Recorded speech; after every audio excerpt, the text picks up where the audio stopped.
Good morning everyone, কেমন আছো সবাই? আমি খুব ভালো আছি। এই যে শাকটা দেখাচ্ছি, এই শাকটা কেউ তোমরা চেনো? তোমরা কি এই শাকটা খেয়েছো?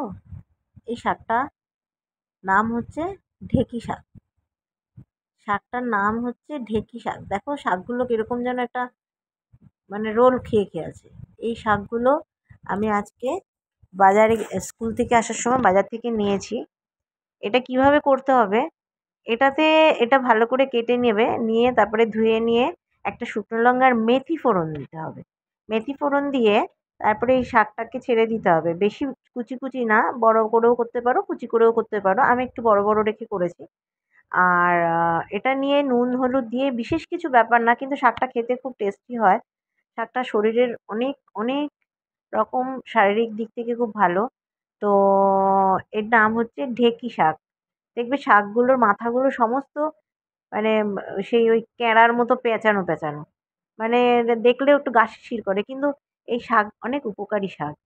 তো আমি শাকটা তৈরি করব বলে এর মধ্যে বিশেষ কিছুই তো দেব না, মশলাপাতি কিছুই না। শাকে যে মশলাপাতি কেউ দেয়ও না, জানি না, আমি তো দেই না। নুন হলুদ কাঁচা লঙ্কা, আর এটার মধ্যে স্পেশালি আজকে একটু আদা দিতে হবে। তো একটু আদা দেবো। এই হচ্ছে আমার উপকরণ। এই দিয়েই আমি আজকে এই ঢেঁকি শাকটা করব। তবে এটা একটু এমনভাবে করতে হবে, গ্যাস কম করে, যেন শাকটাতে কোনো কালো রং পুড়ে না যায়। এর মধ্যে এই একটু আদা দিয়ে দিলাম। আদাটাকে একটু থেতো করে দিলাম, পেস্ট করেও দিতে পারো, যা ইচ্ছা, যার যেরকম ইচ্ছা। তো আমি আদাটাকে ভালো করে পেস্ট করে নিয়ে থেতো করে নিয়ে দিয়েছি। আর এর মধ্যে জল দিয়ে দেবো, দিয়ে সিমে করে ঢেকে দিয়ে দেবো।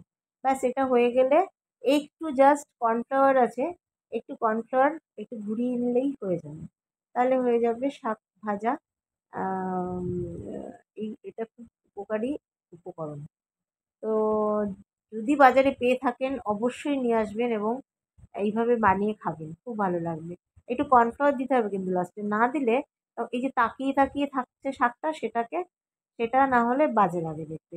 সেটা হলে বাজে লাগে, তাই জন্য ওটাকে একটু কর্নফ্লাওয়ার দিয়ে ঘুরিয়ে নিলে, নাড়াচাড়া করলে ওটা বেশ সুন্দর থিকনেস ব্যাপারটা আসবে।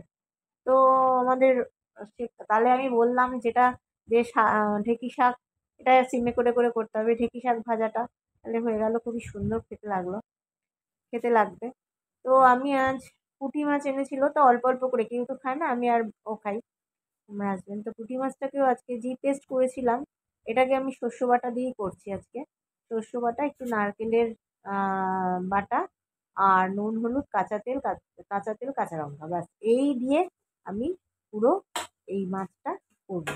জলের মধ্যে মাছটা দিয়ে দেবো। আর এত স্বাদ লাগে এটা, ভাজা না কিছু না, খুব ভালো লাগে। তো এই হলাম এই মাছটা এইভাবে জলটা একটুখানি গরম হয়েছে, তখন জলের মধ্যে দিয়ে দেবো, ব্যাস। আর আমার আর কোনো কাজ নেই। নুন হলুদ যেমন সাফিসিয়েন্ট একটা রান্নায় লাগে, সেরকমই দেওয়া হয়েছে। ঝোলটার এই যে চেহারা হয়েছে, দেখতেও খুব সুন্দর হয়েছে এবং খেতে খুব ভালো লাগবে। শস্য বাটা দিয়ে করিনি, এর আগে আমি পেঁয়াজ দিয়ে করেছিলাম, শস্য বাটা দিয়ে করিনি। তো আমি ভেবেছিলাম যে বোয়াল মাছ এনেছে, তো 3টে পিস বোয়াল মাছ করবো রাতের জন্য, কিন্তু করবো না।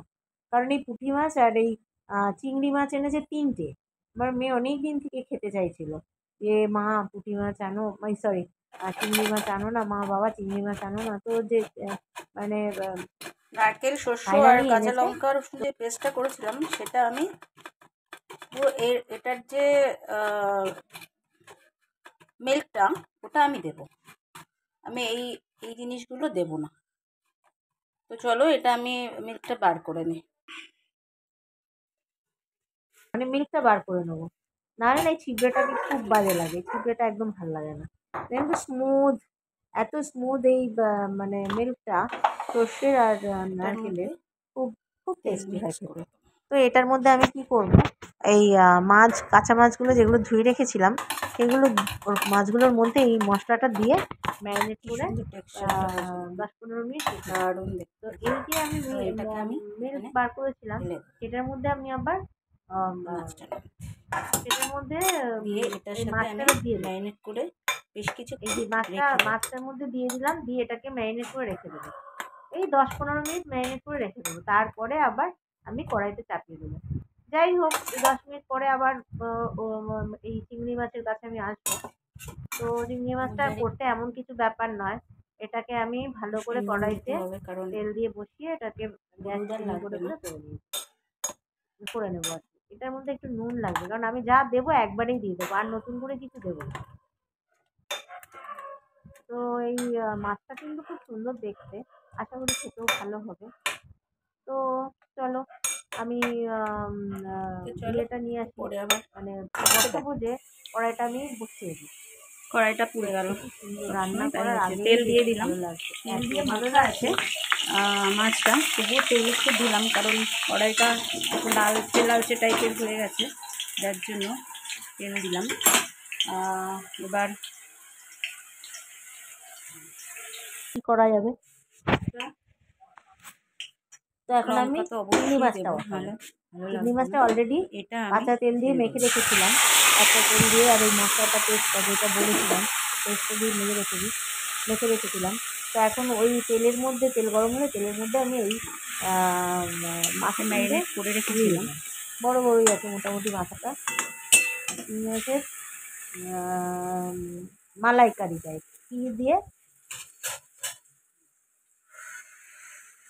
মাছটাকে ভালো এটা করে এবার করবো। ম্যারিনেট করে রেখে দেওয়ার পরে এবার আমি তেলের মধ্যে বসিয়ে দিই, কাঁচা লঙ্কা দেবো। দেখো আর চিংড়ি মাছের মালাইকারি তৈরি হয়ে গেল আমার মাছ, এত সুন্দর। কেমন আমার এই আজকের রেসিপিগুলো কেমন লাগলো হবে নিশ্চয়ই পরে কমেন্ট করে জানাবেন। বোঝা ভালো যাবে। লাগলে সাবস্ক্রাইব করবেন, লাইক করবেন, শেয়ার করবেন, স্কিপ করবেন না, পুরোটা দেখবেন প্লিজ।